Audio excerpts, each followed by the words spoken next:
Bueno, ese libro es el resultado de mi experiencia, ¿no? Con el español, o sea, como estudiante, como profesora, como editora y escritora de varios libros de enseñanza durante los últimos años. Y claro, hace algunos años empecé a editar material de enseñanza de español y ahí empecé a interesarme un poco más por la historia.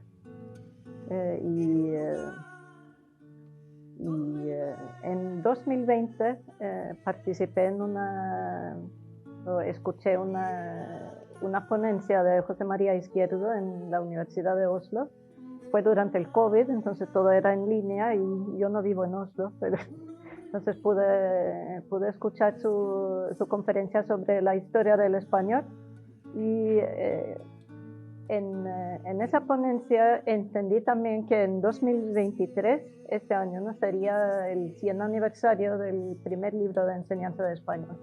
Y claro, eso me llamó un poco la atención, como yo había trabajado tanto con material de enseñanza y pensé que podría escribir un libro sobre nuestra historia para ese aniversario.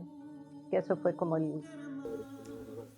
Sí, este colegio donde estamos ahora, ¿no? Que se llama Oslo Handelsgymnasium, es la primera escuela de economía en Noruega. Fue la primera posibilidad de estudiar economía y aquí tenían también varias ofertas de idiomas, porque para poder comerciar o hacer comercio, ¿no? Con el mundo había que hablar otros idiomas.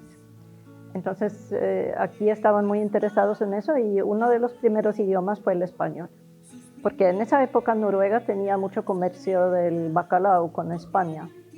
Eso empezó antes, ¿no? Pero había una necesidad de poder hablar español con los comerciantes españoles. Sí, quizás lo que más me ha sorprendido fue los primeros, o sea, hasta 1960 más o menos, todos los que estaban interesados en el español estaban interesados en eso por el comercio, principalmente por el comercio con el bacalao.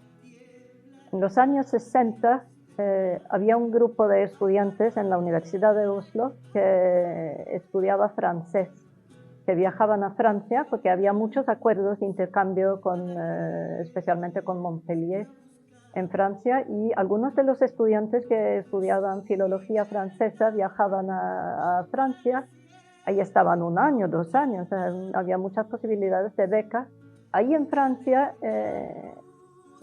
entraban en contacto con españoles que eran refugiados de España, ¿no? Después de la guerra civil, y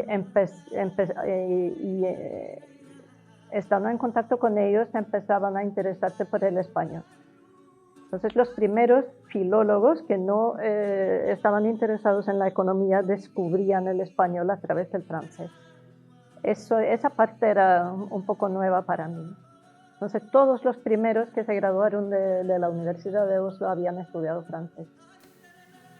Yo pienso que el español ha crecido tan rápidamente en este país y los estudios que se realizan ahora, ¿no? Ahora ya es muy popular escribir también tesis de maestría sobre didáctica, por ejemplo, ¿no? Y una de las razones por las que he escrito ese libro es que muchos de esos estudios me parecen como muy instantáneos, ¿no? O sea, entrevistan a un grupo de profesores que trabajan ahora, ¿no? O sea, todo lo que pasa es lo que pasa ahora en tal aula, ¿no? Por ejemplo.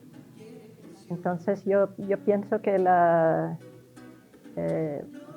para realmente entender por qué, o sea, yo me he preguntado muchas veces por qué trabajamos con esto aquí, o sea, por qué trabajar con el español en Noruega.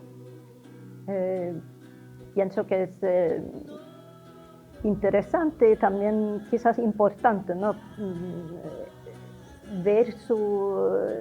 Ver dónde uno está en la historia, o sea, ponerse como en una línea, ¿no? O sea, que aquí estamos en 2023, pero el español no empezó con nosotros. O sea, ¿por qué damos español? Entonces, con ese libro se puede aprender un poco más sobre la historia, por qué empezamos con el español en este país. También para ver, o sea, yo al escribir ese libro he entrevistado a más de 30 personas que han contado su historia personal, o sea, por qué empezaron a estudiar el español, o sea, cuál cuál fue su interés y eso, y pienso que siempre es importante conocer su propia historia, no solamente del español, en todo. Por eso pienso que debe ser interesante para todos, especialmente para los nuevos estudiantes de español, sí, encontrar un poco, o sea, conocer más su contexto, ¿no? O sea, por qué se estudia español en Noruega.